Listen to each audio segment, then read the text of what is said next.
Hi this is Prabhat Ranjan और आज के इस वीडियो में हम डिस्कस कर रहे होंगे हमारे किससे इंजीनियरिंग के यूट्यूब वीडियो सीरीज में एक नया topic, mechanical versus electrical engineering in engineering colleges. तो बात दरअसल ये है कि मैंने अभी रिसेंटली कुछ नोटिस किया, कुछ स्टूडेंट को किन्हीं कॉलेजेस में मैकेनिकल मिल रहा है तो किन्हीं कॉलेजेस में इलेक्ट्रिकल मिल रहा है। देखा मैंने ये कि अक्सर क्या हो रहा है कि किसी कॉलेज में मैकेनिकल जो मिल रहा है वो थोड़ा सा अच्छा कॉलेज है और जिस कॉलेज में इलेक्ट्रिकल मिल रहा है वो इस कॉलेज से थोड़ा सा खराब कॉलेज है। मतलब लगभग सिमिलर है, बस थोड़ा बहुत का डिफरेंस है। तो स्टूडेंट क्या सोचते हैं कि जिस कॉलेज में मुझे मैकेनिकल मिल रहा है वो थोड़ा अच्छा कॉलेज है और जिसमें इलेक्ट्रिकल मिल रहा है वो थोड़ा खराब कॉलेज है, तो मैं मैकेनिकल वाले को ले लेता हूं।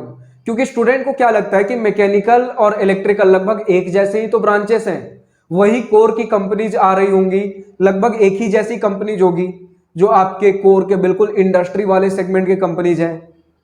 बिल्कुल गलत सोचते हैं आप। कंपनीज तो आ रही हैं लेकिन ब्रांच में डीप डाइव करिए कि और क्या क्या अपॉर्चुनिटीज किस ब्रांच में मुझे क्या मिल रही है। अगर इलेक्ट्रिकल की बात करें तो इसमें जो आप बोलते हो ना आईटी जॉब्स भैया मिलेगा कि नहीं, तो आईटी जॉब्स कंप्यूटर वाले जॉब्स की अपॉर्चुनिटी बहुत ज्यादा होती है इलेक्ट्रिकल में मैकेनिकल के कंपैरिजन।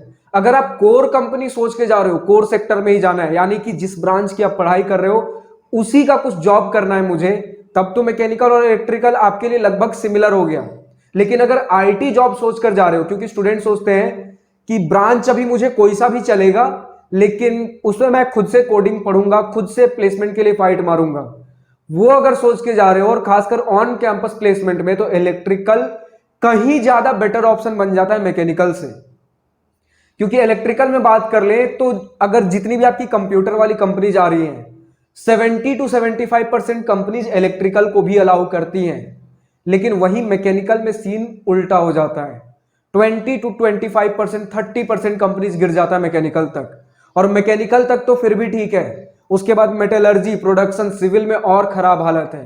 अब ग्राउंड रियलिटी समझिएगा कि एडमिशन लेते समय भले ही आपके सपने कुछ भी हों, मुझे स्टार्टअप करना है, मुझे यूपीएससी की तैयारी करनी है, मुझे किसी पर्टिकुलर फील्ड में रिसर्च करना है, मुझे ये तो वो या कुछ भी करना है, लेकिन ग्राउंड रियलिटी ये है कि प्लेसमेंट सेशन आते आते 90% स्टूडेंट सिर्फ प्लेसमेंट के बारे में सोच रहे होते हैं, किसमें सबसे ज्यादा पैसा मिल जाएगा मुझे।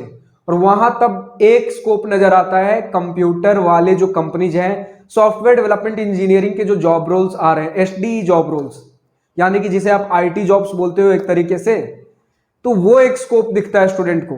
इसीलिए तभी आप पूछते भी हो ना कि भैया लोअर ब्रांच में होते हुए भी क्या आईटी जॉब का स्कोप है इस ब्रांच में, तो वहां देख ले तो आपका इलेक्ट्रिकल में काफी अच्छा स्कोप है मैकेनिकल के कंपैरिजन में। तो ये ग्राउंड रियलिटी है यार कि लोग आईटी जॉब्स को प्रेफर करते हैं कि चाहे मेरा ब्रांच कुछ भी हो मुझे आईटी जॉब्स मिल जाएगा कि नहीं, जो कि बहुत सारे बच्चों की मेंटालिटी होती है और रियलिटी भी है, यही होता भी है।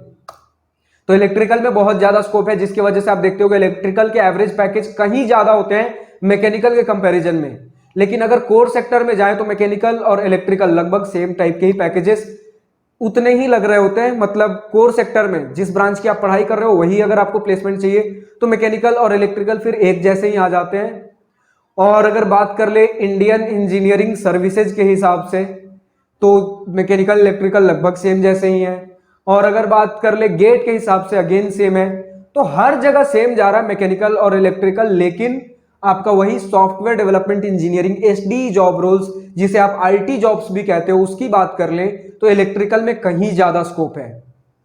फिर उसके बाद एक छोटा सा मिसकंसेप्शन रहता है कि भैया मुझे बस कुछ भी कंप्यूटर वाला मिल जाए, मुझे वो ऑन फील्ड ड्यूटी नहीं करनी, कुछ भी कंप्यूटर वाला मिल जाए। तो कुछ लोग मिसगाइड कर देते हैं कि मैकेनिकल में भी तो मिल जाता है, सिविल में भी, प्रोडक्शन में भी तो मिल जाता है, वो डेटा एनालिटिक्स होता है। आप माइक्रोसॉफ्ट एक्सेल पे काम करते हो, एसक्यूएल पे काम करते हो, पाइथन पे काम करते हो, लेकिन वो सॉफ्टवेयर डेवलपमेंट वाला जॉब नहीं होता है।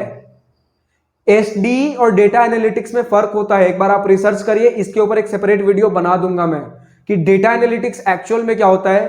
काम तो आपको कंप्यूटर पे ही बैठ के करना है, लेकिन दोनों के पैकेजेस में, दोनों के वर्क लाइफ में, दोनों के ग्रोथ में अंतर होता है।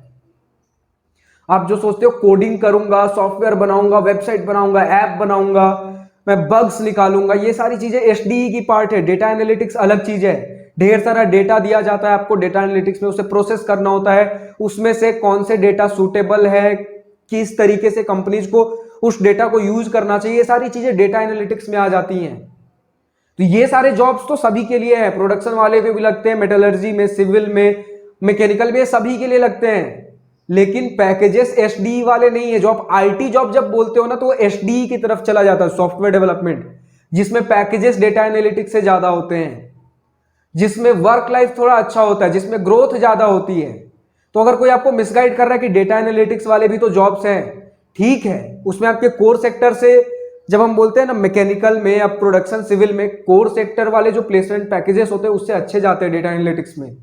मतलब मैकेनिकल में रहते हुए आप सोच रहे हो कि एक तो कोर वाला भी मेरे पास ऑप्शन है और एक डेटा एनालिटिक्स वाला भी, तो डेटा एनालिटिक्स का पैकेज आपको अच्छा देखने को मिलेगा कोर सेक्टर के हिसाब से, लेकिन ग्रोथ आपको कोर में मिलेगी।